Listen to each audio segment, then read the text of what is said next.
Syakuni memandang Duryodhana yang baru lahir dan berpikir, di kerajaan kami, di bawah kekuasaan kami telah menyiksa dan menindas rakyat. Sekarang Bhishma datang entah dari mana dan memenjarakan semua ahli waris laki-laki dari keluarga kami, melemparkan mereka ke dalam sumur dan membuat mereka kelaparan sampai mati.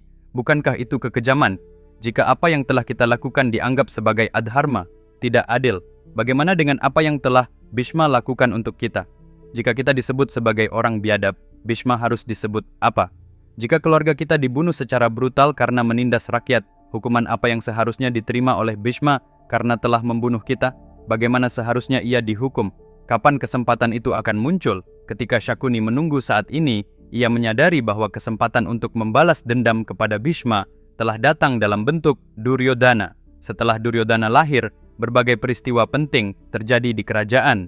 Para peramal kerajaan berkumpul di dekat Dhritarashtra dan berkata, penyebab dari semua bencana yang terjadi di kerajaan ini adalah Duryodhana. Ia lahir pada saat bintang sial. Kemanapun dia pergi, tidak ada yang menemukan kebahagiaan.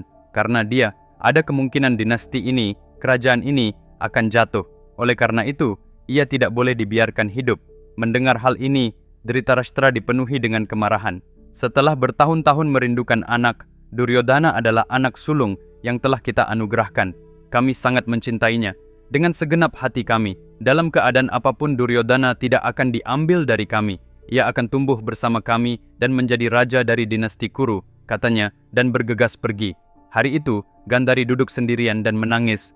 Semua ini terjadi karena pada saat marah, saya memukul rahim saya dan memaksanya untuk melahirkan secara prematur. Tindakan ini membuat anak saya lahir ke dunia pada waktu yang tidak tepat. Ia menangis tersedu-sedu, menyalahkan dirinya sendiri atas nasib yang menimpa Duryodhana. Beberapa hari setelah Duryodhana lahir dari Priuk, 100 Priuk yang tersisa pecah dan 100 pangeran Kaurava lahir bersama dengan seorang anak perempuan bernama Dushala. Jadi Duryodhana, Dushala, dan 99 Kaurava, 101 anak secara keseluruhan lahir untuk Gandhari. Dhritarashtra kemudian memerintahkan sebuah pesan untuk dikirim ke Raja Pandu yang mengumumkan kelahiran 100 anak laki-laki. Segera setelah Pandu mendengar berita ini, ia dilanda ketakutan. Saya hanya memiliki satu putra, Yudhishthira, tetapi saudara saya sekarang memiliki 100 putra, pikirnya. Di masa depan, Yudhishthira saja tidak akan mampu menghadapi mereka semua. Aku membutuhkan seorang putra yang dapat menghadapi 100 Kauravas ini, ia menyadari. Pandu segera menemui Kunti dan menjelaskan situasinya. Dia mengatakan kepadanya bahwa mereka membutuhkan seorang putra yang cukup kuat untuk menghadapi 100 Kauravas. Ketika mereka berpikir untuk memanggil dewa yang begitu kuat, hanya satu yang terlintas dalam pikiran mereka, Vayu, dewa angin. Bagaimanapun juga, di ketiga dunia tidak ada yang lebih kuat dari angin. Kunti mengucapkan mantranya dan memanggil Vayu. Seketika itu juga, angin besar menyapu daerah itu, membentuk pusaran angin di sekelilingnya. Angin puyuh tersebut mengangkatnya ke udara dan membawanya tinggi ke angkasa. Angin itu membawanya melampaui awan ke tepi langit. Melihat ke bawah dari langit, Kunti menyadari untuk pertama kalinya bahwa bumi tidak datar, tapi bulat. Ribuan tahun sebelum zaman modern, Mahabharata telah menyatakan bahwa bumi itu bulat. Angin puyuh membawa Kunti kembali ke bumi dan meninggalkannya di sana dengan lembut. Ketika ia melihat ke dalam tangannya, ada seorang bayi yang kuat, bertenaga dan kokoh. Bayi itu begitu berat sehingga dia tidak bisa memegangnya, dan bayi itu terlepas dari tangannya dan jatuh ke tanah. Karena khawatir, dia mengira telah terjadi sesuatu pada anak itu. Namun yang mengejutkannya, bayi itu tersenyum, tidak terluka, sementara batu tempat ia jatuh hancur. Pandu sangat kagum dengan kekuatan anaknya. Mereka menamai anak itu Bhima. Kemudian sebuah pemikiran lain muncul di benak Pandu. Saya telah memiliki seorang putra, Yudhishthira, yang mewujudkan dharma, kebenaran, dan sekarang saya memiliki Bhima, seorang putra dengan kekuatan luar biasa yang dapat menghadapi 100 lawan. Tetapi jika kebenaran dan kekuatan digabungkan dalam satu orang, orang tersebut akan menjadi yang terhebat dari semua pahlawan. Saya membutuhkan anak seperti itu, pikirnya. Maka ia meminta Kunti untuk memohon kepada Indra, raja para dewa, untuk mendapatkan anak. Kunti membaca mantra dan memanggil Indra. Tiba-tiba seluruh lingkungan menjadi terang benderang dan penuh sukacita. Seolah-olah sesuatu yang ajaib akan segera terjadi, dan pepohonan, bukit-bukit, burung-burung dan binatang-binatang di sekelilingnya menatap Kunti dengan penuh semangat, seakan-akan menantikan keajaiban tersebut. Seorang bayi laki-laki muncul di tangannya. Ketika Pandu menatap wajah bayi itu, ia melihat ada sesuatu yang tidak biasa di mata anak itu. Ia menoleh ke arah Kunti dan berkata, anak ini akan tumbuh menjadi seorang pahlawan yang tidak ada bandingannya dalam sejarah, yang tidak akan pernah terlihat lagi di masa depan. Mereka menamai anak itu Arjuna. Kebahagiaan Pandu tidak mengenal batas. Sekarang saya memiliki anak yang kekuatannya setara dengan para dewa, katanya sambil menghabiskan hari-harinya bersama anak-anaknya di hutan. Teman-teman, apakah menurut Anda dengan membaca cerita yang luar biasa dapat membuat seseorang melupakan masalah dalam hidupnya sendiri? Apakah menurut Anda hanya dengan membacakan cerita ini kepada anak-anak Anda, mereka akan mendapatkan nilai-nilai yang mereka butuhkan dalam hidup? Apakah Anda percaya bahwa masalah apapun yang Anda hadapi saat ini, atau masalah apapun yang mungkin Anda hadapi di masa depan, solusinya dapat ditemukan hanya dengan membaca satu cerita? Ya, itu mungkin. Dan hanya dengan kisah epik terbesar yang pernah diceritakan dalam sejarah umat manusia, Mahabharata. Kisah ini 100 kali lebih besar dari film blockbuster manapun yang pernah Anda lihat. Ini adalah sebuah tantangan, kisah lengkap dari Mahabharata, seperti yang ditulis oleh Vikramaditya, tersedia dalam 2 bagian, baik dalam bentuk buku maupun e-book, di Amazon dan 43 toko online lainnya. Buku ini tersedia dalam 54 bahasa di seluruh dunia. Tautan diberikan dalam deskripsi di bawah video ini. Pesan sekarang, karena ini bukan hanya sebuah buku, ini adalah perpustakaan kebijaksanaan untuk hidup Anda. Pandu, Kunti, Yudhishthira, Bhima, dan Arjuna semuanya bahagia, kecuali satu orang, istri kedua Pandu, Madri.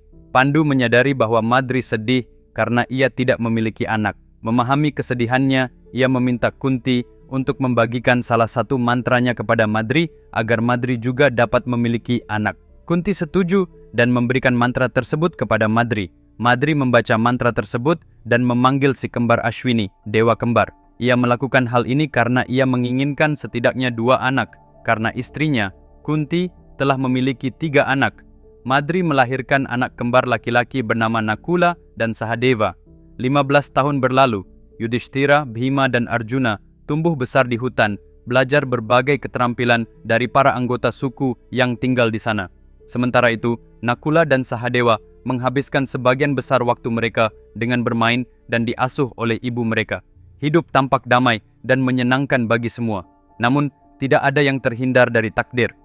Suatu pagi Pandu pergi ke tepi sungai untuk melakukan penebusan dosa. Di sana ia melihat istri keduanya, Madri, sedang mandi di sungai dengan hanya mengenakan sebagian pakaian. Setelah 15 tahun membujang, Pandu kehilangan kendali saat melihat Madri dalam keadaan basah kuyup. Diliputi oleh hasrat, ia meminta Madri untuk memuaskan kerinduan fisiknya. Madri yang khawatir mengingatkannya, "Tuanku, kamu dikutuk. Apakah Anda lupa? Pada hari Anda bersatu secara fisik dengan seorang wanita, Anda akan mati." Pandu, yang dibutakan oleh keinginannya, menjawab, "Saya tidak peduli. Hari ini keinginanku harus terpenuhi." Dan dia memaksakan dirinya pada wanita itu, meskipun wanita itu berusaha menghentikannya. Malam harinya Kunti kembali ke rumah bersama anak-anaknya. Ia melihat Pandu terbaring di tanah, melayang-layang antara hidup dan mati.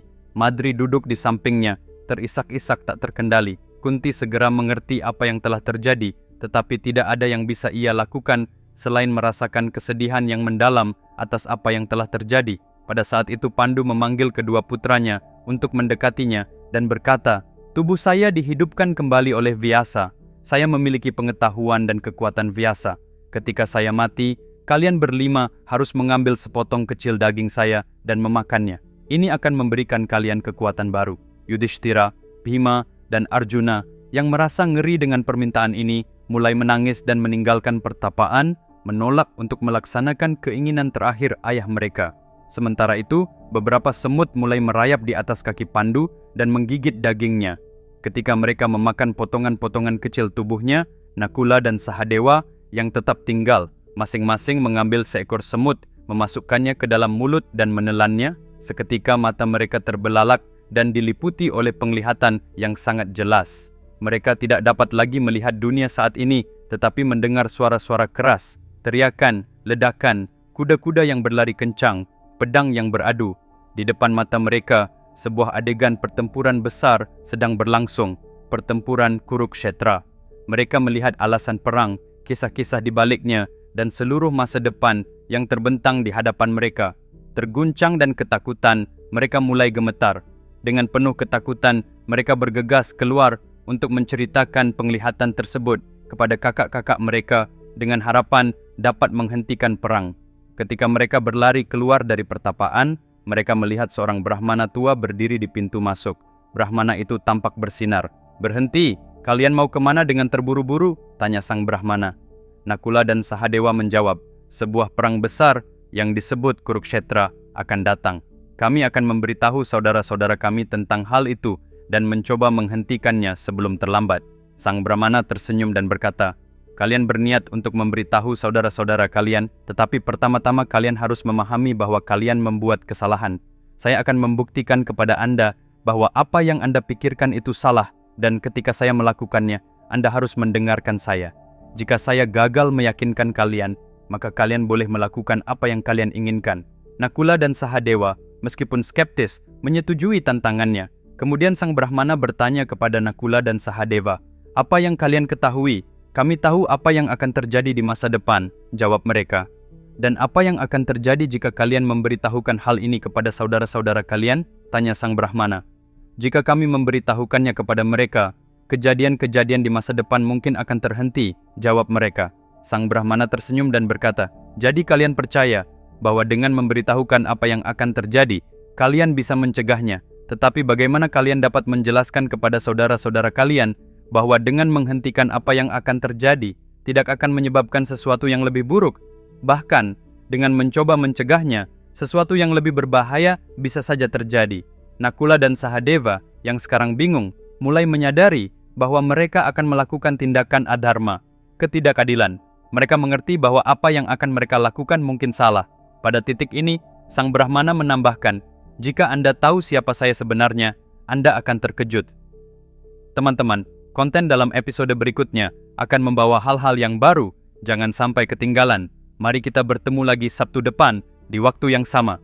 Sementara itu, pesanlah buku Mahabharata yang telah saya tulis. Buku ini sudah tersedia sekarang.